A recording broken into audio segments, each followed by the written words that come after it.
تيوب بغطا بنفسجي، وتيوب بغطا أصفر، وتيوب بغطا لبني، وتيوب بغطا أخضر، وتيوب بغطا أحمر، وتيوب بغطا أسود، وتيوب بغطا رمادي.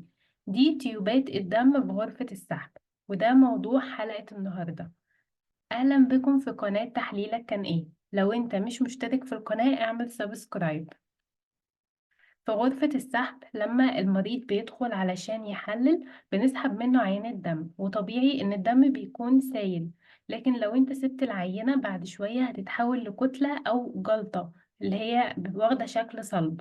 لكن احنا محتاجين ان الدم يفضل سايل زي ما كان داخل جسم الانسان بالظبط، لان في تحاليل طبية عايزة الدم يفضل بالصورة دي.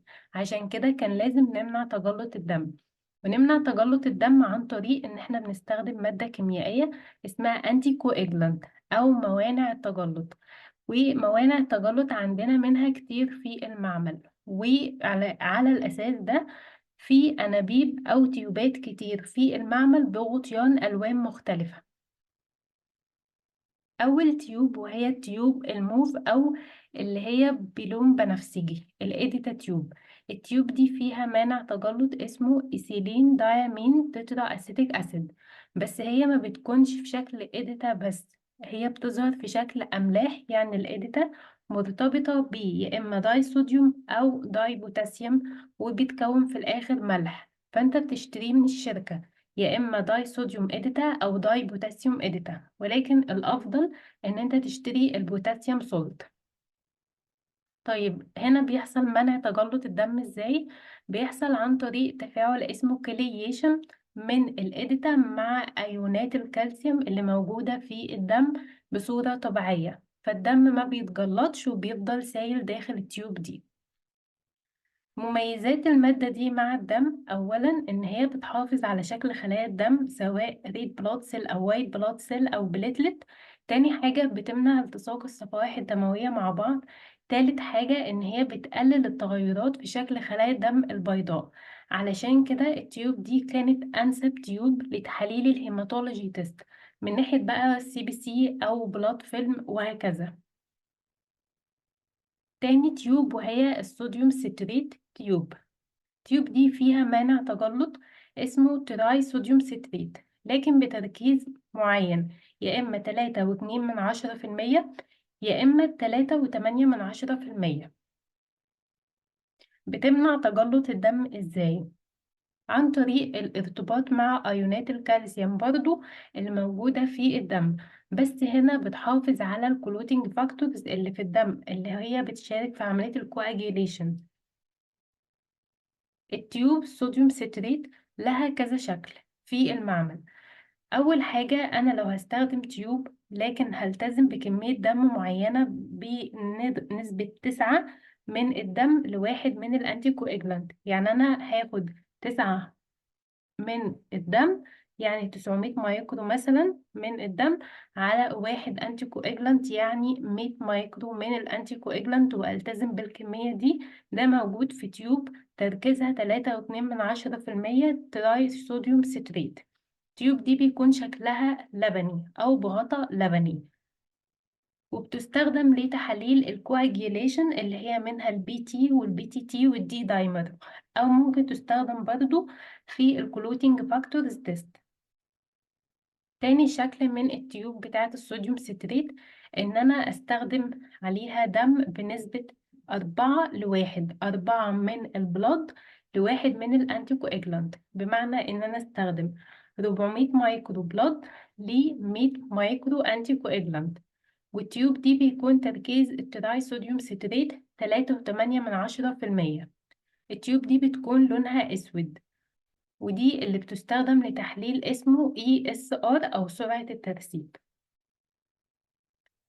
التيوب الخضراء أو الجرين تيوب، التيوب دي بيكون فيها مانع تجلط اسمه هيبرين، بس التيوب برضو ما بيكونش فيها الهيبرين بشكل صافي، هو بيكون مرتبط بصوديوم أو ليثيوم أو أمونيوم، على حسب ما انت بتشتري التيوب من الشركة، سواء صوديوم هيبرين أو ليثيوم هيبرين أو أمونيوم هيبرين. هنا بتمنع تجلط الدم عن طريق ان هي بتوقف تكوين الثرومبين، ومعروف ان الثرومبين ده داخل في ميكانيزم الكواجيوليشن، فبالتالي الدم مش بيتجلط. هنا انا لو هدخل عينة التيوب دي في السنترفيوج، اللي هيطلع طبعا بلازما مش سيرم. وانت عارف بقى هنا ان التيوب دي او البلازما اللي طلعت على الهيبرين تعتبر تاني افضل عينة بعد السيرم في شغل تحاليل الكيمياء. يعني لو انت مثلا عندك مشكلة ان كمية السيرم في تحاليل الكيمياء خلصت، وعايز بلازما عشان تشتغل، او مفيش قدامك سيرم تسحبه من البيشنت، فقدامك عينات بلازما، فتقدر تستخدم التيوب الخضراء، هي اللي لها الأولوية ان انت تستخدم البلازما بتاعتها في تحاليل الكيمياء.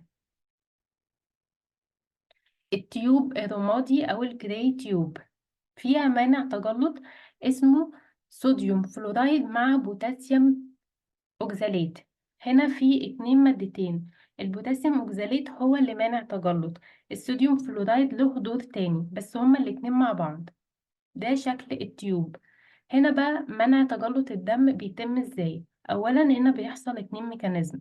أول حاجة بيتم منع تجلط الدم بمادة اسمها بوتاسيوم أوكزاليت، عن طريق إن هي بترتبط مع أيونات الكالسيوم اللي موجودة في الدم بشكل طبيعي. تاني ميكانيزم، وهو إن ده أصلا هدفنا الأساسي من التيوب دي، إن احنا نوقف عملية اسمها جلايكوليسيس. في الصورة الطبيعية بيحصل كده ميكانيزم اسمه جلايكوليسيس، ده عن طريق انزيمات موجودة داخل خلايا الدم الحمراء وخلايا الدم البيضاء في عينة الهول بلاد. فعينة الهول بلاد بيكون فيها نسبة من الجلوكوز، فبالتالي لو أنا سبت العينة زي ما هي هول بلاد، نسبة الجلوكوز هتقل بعد شوية عن النسبة الطبيعية، بسبب إن حصل عملية اسمها جلايكوليسيس بواسطة الإنزيمات اللي موجودة داخل الخلايا دي. فعشان أنا عايزة أحافظ على نسبة الجلوكوز في عينة الدم، بضيف مادة اسمها صوديوم فلورايد، هي اللي بتمنع عملية الجلايكوليسيس دي.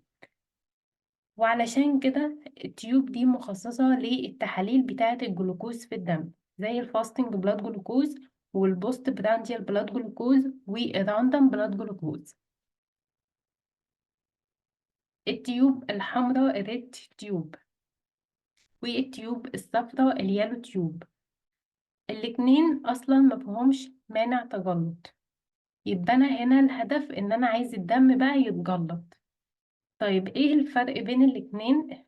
ان التيوب الصفرا دي فيها مادة جل وفيها كلوت اكتيفيتور، دي بتساعد على فصل العينة بشكل احسن، وتعتبر كده ايه من التيوبات النظيفة، احنا بنسميها تيوب بالتناس.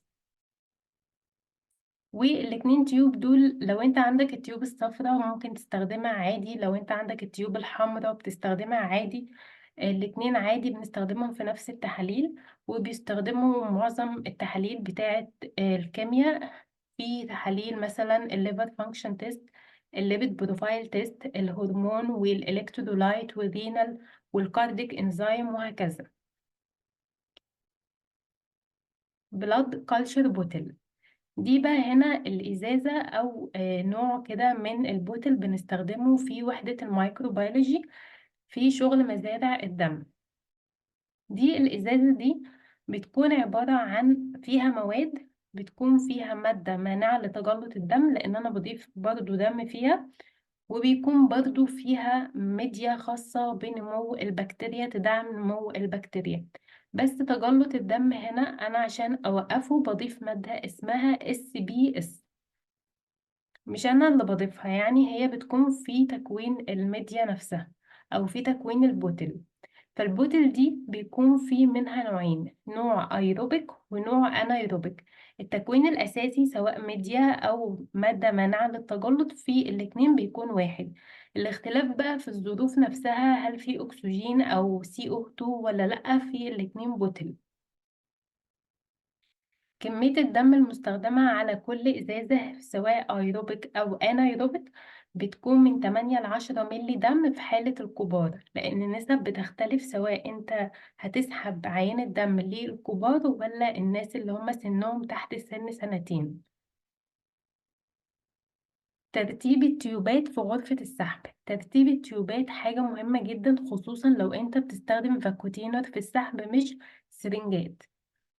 أول حاجة لو البيشنت كان هيسحب مزرعة دم، فأول تيوب بتستخدمها هي طبعا البلاد كلشر بوتل عشان أتجنب أي تلوث بكتيري من البيئة المحيطة للعينة. تاني حاجة التيوب بتاعة الصوديوم ستريت تيوب اللي هي اللون اللبني اللي هي بتاعة الكواجيوليشن بروفايل عشان أتجنب أي حاجة تأثر على الكلوتينج فاكتور.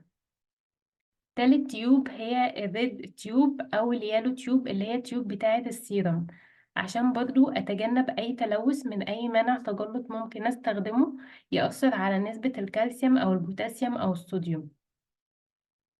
رابع تيوب وهي الجرين تيوب التيوب الخضراء عشان برضو أتجنب أي تلوث من أي منع تجلط ممكن يأثر على نسبة الكالسيوم أو البوتاسيوم أو الصوديوم، لأن أنا ممكن أستخدم الجرين تيوب دي في قياس نسب الإلكترولايت عادي، لأن النسب بتاعة الإلكترولايت على التيوب بتاعة الجرين مفيش فرق بينها وبين نسبها في عينات السيرم. خامس حاجة وهي الإيديتا تيوب.